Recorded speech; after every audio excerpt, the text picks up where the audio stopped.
Andarin natin. Andarin natin guys. Kung andar siya.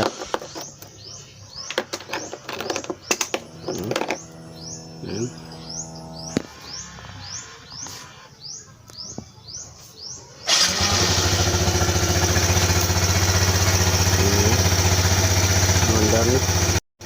So yun guys, umaandar yan siya, pero maya maya guys mamamatay yan. So yan yung symptoms na ating alamin, ating ayusin. So subaybayan nyo lang guys yung video na to hanggang sa dulo, hanggang sa mapaandar natin.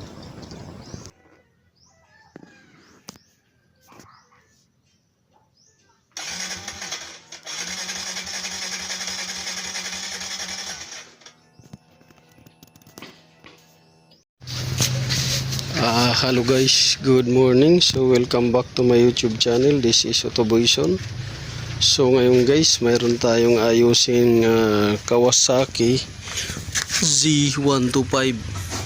So ang issue nito guys ay base sa customer, pag nag long rides na siya, diretsuhan na, biglang mamamatay yung makina.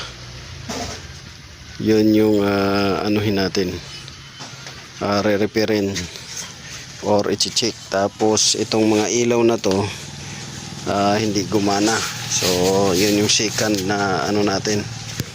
So pagka ganito guys, na namamatay yung makina, at minsan daw pagka unang andar nito ay pag unang andar, pag piniga mo yung silindador, namamatay or pumupugak.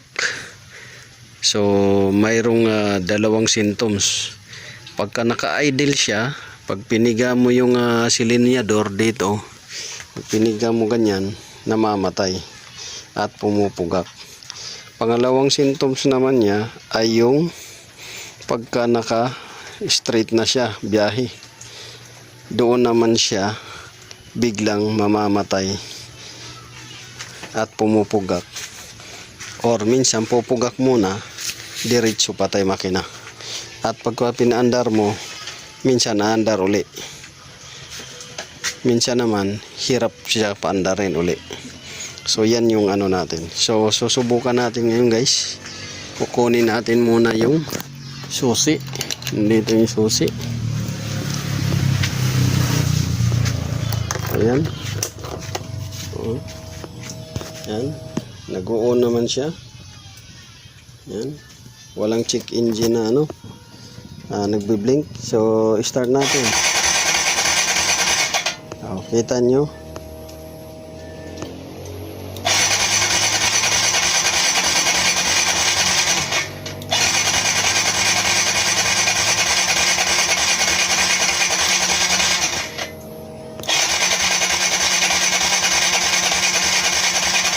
So isa yan na problema. Pangalawa, ayun, nagbi-blink. So dito hindi umilaw.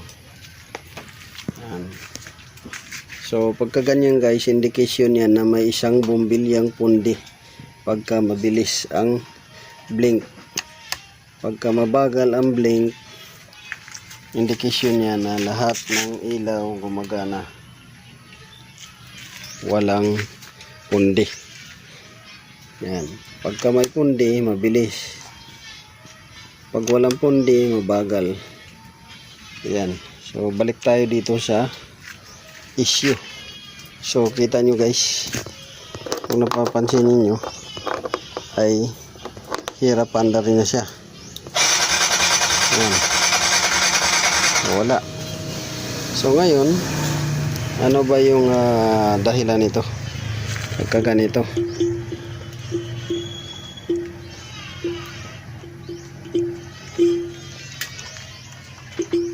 so ignition on off natin, tapos on uli,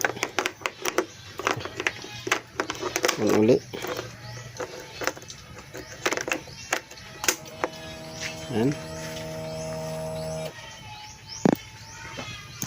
Try natin uli. Ayan, wala. So pagka ganito, unahin nyo muna yung spark plug. So minsan kasi nagkukorosyon yan. Unahin nyo yung spark plug, bunutin nyo. Yan. Bunutin nyo muna. Yan. Pagka nabunot ninyo, salpak nyo uli. Parang i-reset lang ninyo yung spark plug. Tapos check nyo uli. Andarin nyo.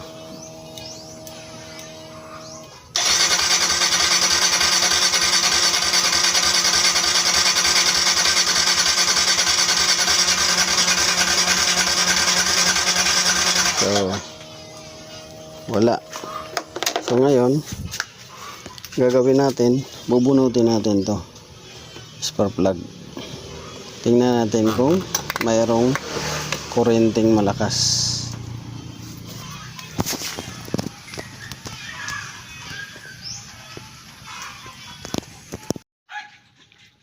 So dito guys, nabunot na natin ang spark plug. So nabunot na natin. So ang ano niya nito is C7 H5E code. So dito indication na nagsusunog, minsan hindi yung spark plug na to. So ngayon sasalpak natin to, titingnan natin kung anong klaseng sunog ang lumalabas sa spark plug. So dahil ang duda ko sa cranking niya ay parang walang kuryente na lumalabas. So yan, gaganon natin. Tapos patay natin yung ilaw ng cellphone. Yan. At susi natin. Susi. Ayun. So ngayon start natin. Tingnan natin kung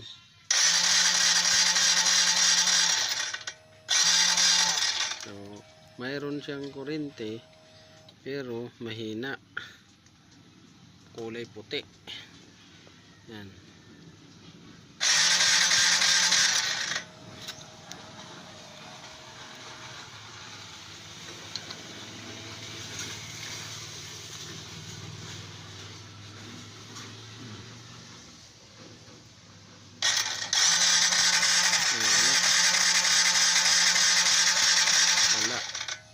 Walang kuryente. So pagka ginanon natin yan, tingnan natin kung may kuryente.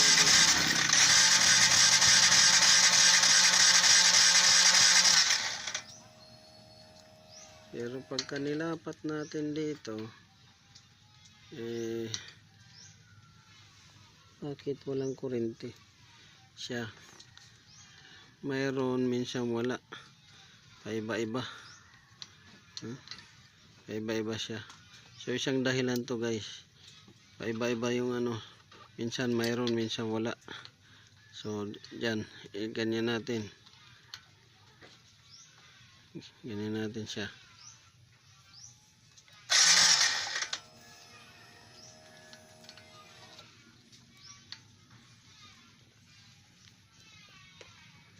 So kuha tayo ng pangkalang dito para ma-prove natin kung may kuryente ba o wala.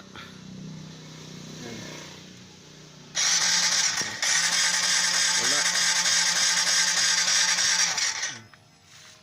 So walang kuryente.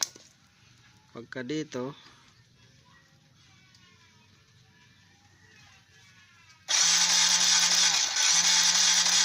meron. So paiba-iba.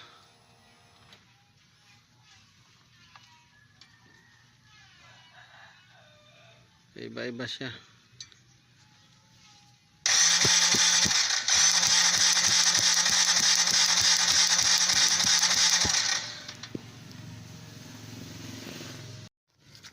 So dito guys, kung napapansin niyo ay nabuksan na natin. Ayan. bukas na siya. Dahil chichik natin yung wiring nito at yung carburetor nito, dahil may kuryente naman na siya. So kanina walang kuryente, ngayon may kuryente na siya sa spark plug. So ang titingnan natin ngayon ay yung carburetor. So titingnan natin. So ayan, bukas na siya. So i-check na lang natin yung carburetor nito kung bakit hindi pa rin siya makaandar.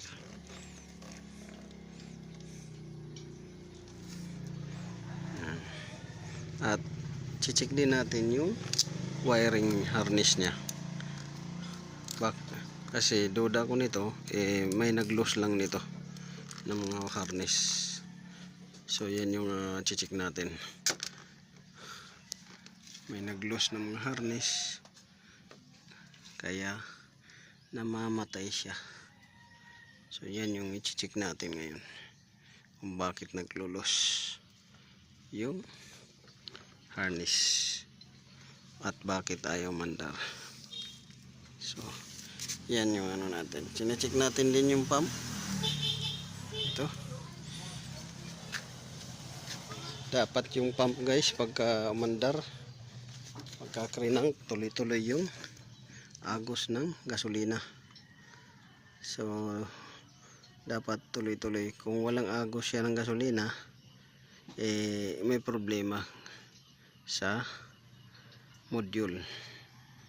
So yan yung i-share natin sa inyo.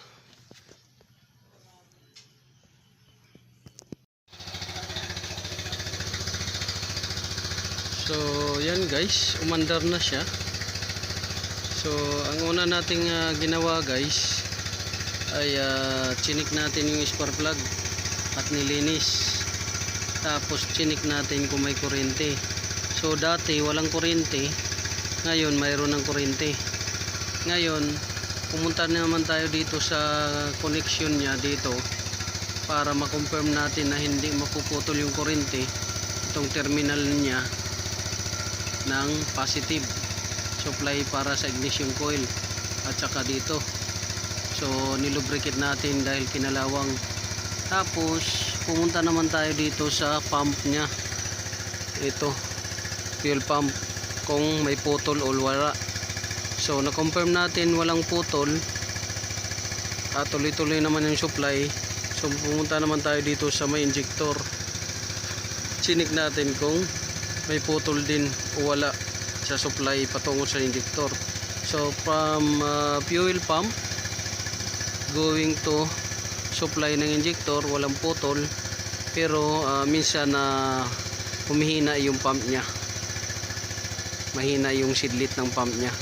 So yan yung isang ano natin problema, hindi makabuo ng pressure. Tapos ito guys, na-discover natin kakaiba yung gasolina nya. So parang kulay pink, hindi pula. Ayan oh, parang matubig.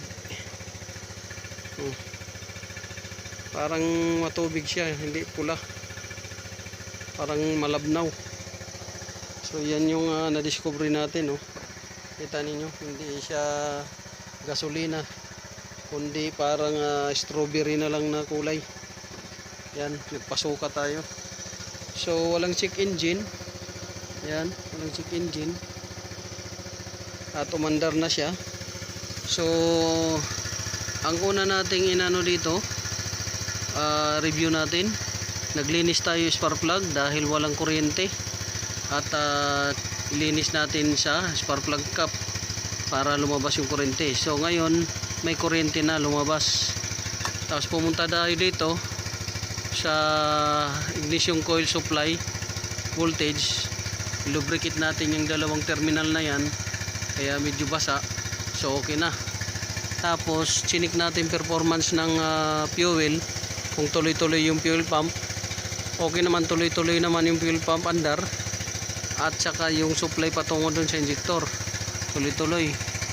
Ang problema ay medyo mahina yung fuel pump niya, medyo mahina. So ngayon check din natin yung kuryente kung napuputol ba yung voltahe ng kuryente. So check natin. Yan, tap mo kay sa positive. Dito negative yan, dito positive muna. Ito pula. Oo. Dito pula. Oo. Lagay mo sa pula. So tingnan natin kung nagbabago ba yung charging nito, kasi baka mamaya nawawala yung ano niya, charging.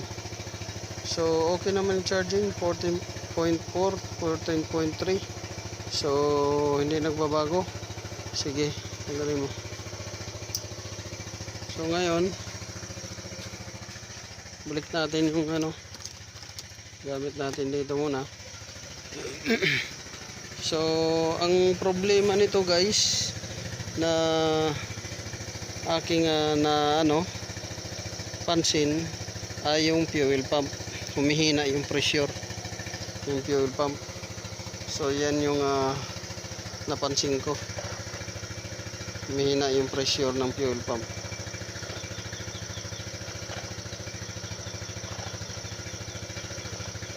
Kaya napuputol yung supply at namamatay yung makina. So yan yung ano. So charging wala, okay naman. Battery okay naman. Dito may mga 10 amps lamp, 10 amps ignition, 10 amps regulator, 20 amps battery. So mga fuses to. Ito mga fuse. Tapos mayroon dito siyang relay, sa starter relay. Ayun, dito naman sa ito scanning niya port. So mandar na siya.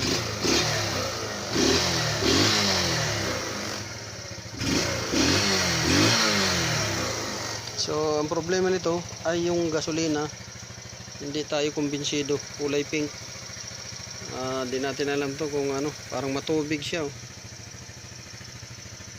Parang matubig, kakaiba yung ano niya, kulay, hindi siya pula.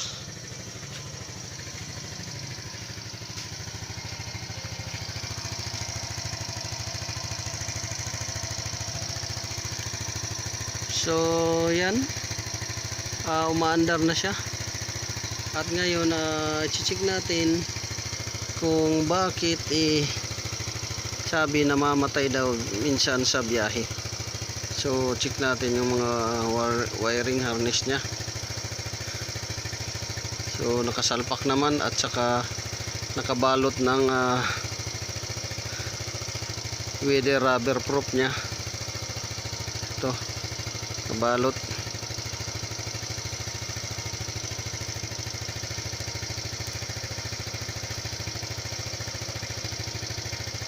So ating i-lubricate na lang yan. Pero ito sa ano naman to, selector ng gearbox wire. Tapos sa coil nya dito. So yan, update ko kayo sa ating sunod na diagnosing. Basta ito siya, mandar na.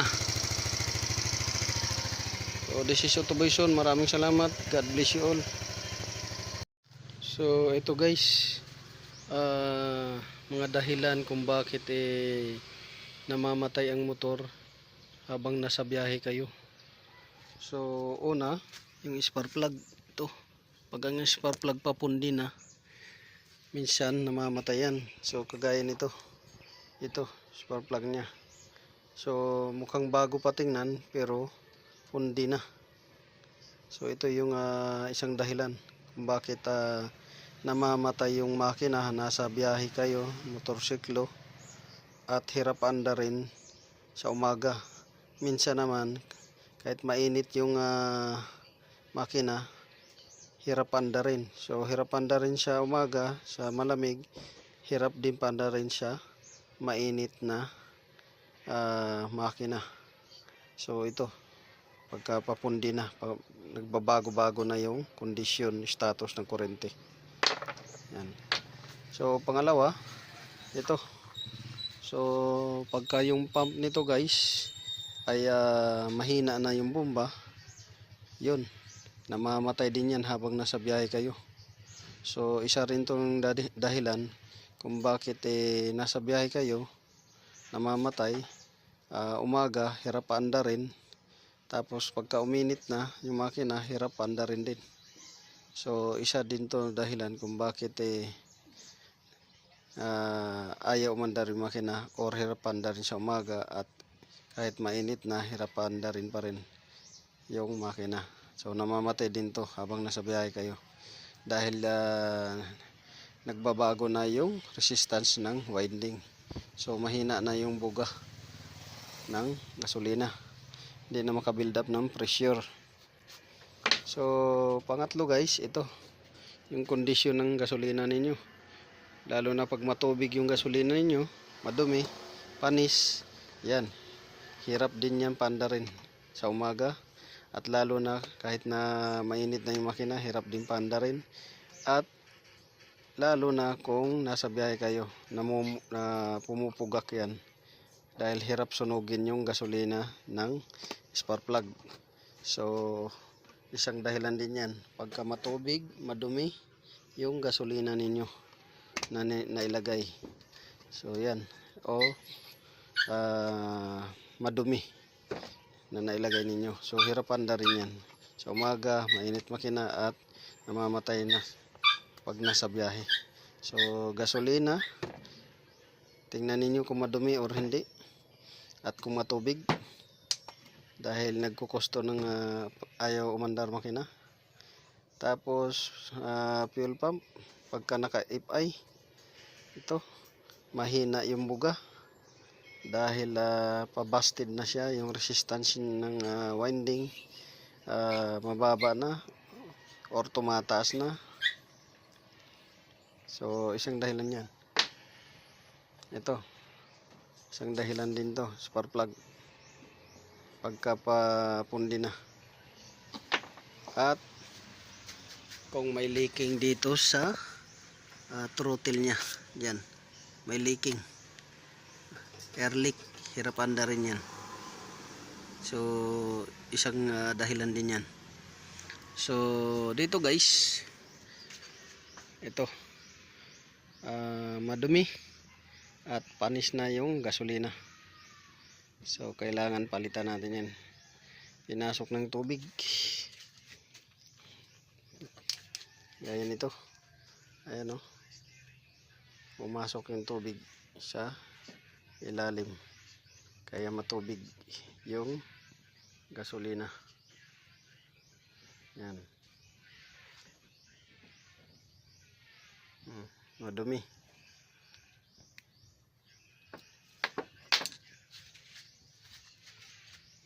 So didry natin yan. Ayan o, grabe yung dumi ng tangke.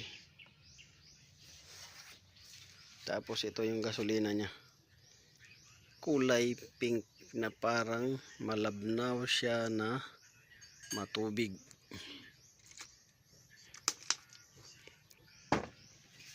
So this is Utuboyson.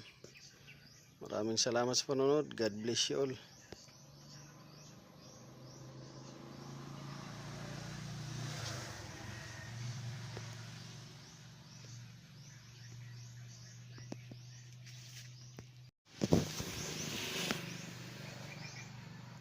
Hirap paandarin sa umaga. Pagka uminit na yung makina, hirap din paandarin. Pagka pinatay mo yung makina, namamatay sa biyahe. So pinaka main problema nitong motor Kawasaki G125, ito guys, kung madumi yung tangke ninyo, matubig, hihigupin ngayon ng bomba, lalabas dito sa may fuel line hose patungo sa injector kasama ang tubig.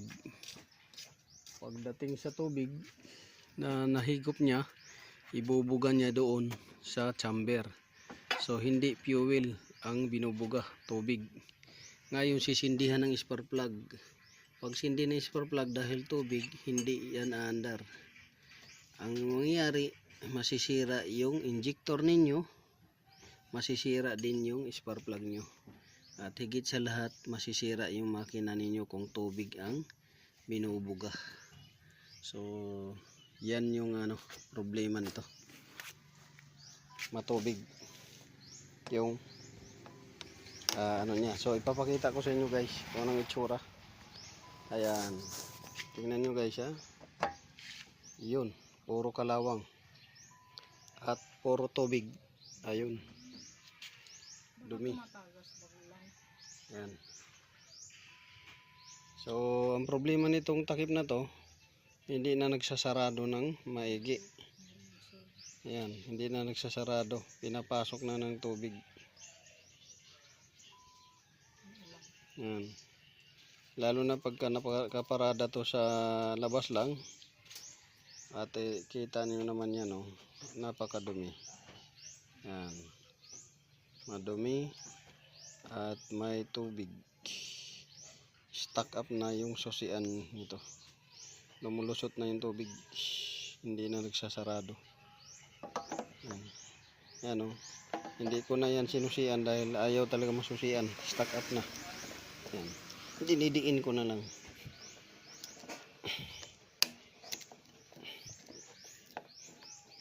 So, mapasok na dyan yung tubig. Lalo na pagka maibiyahe ng maulan.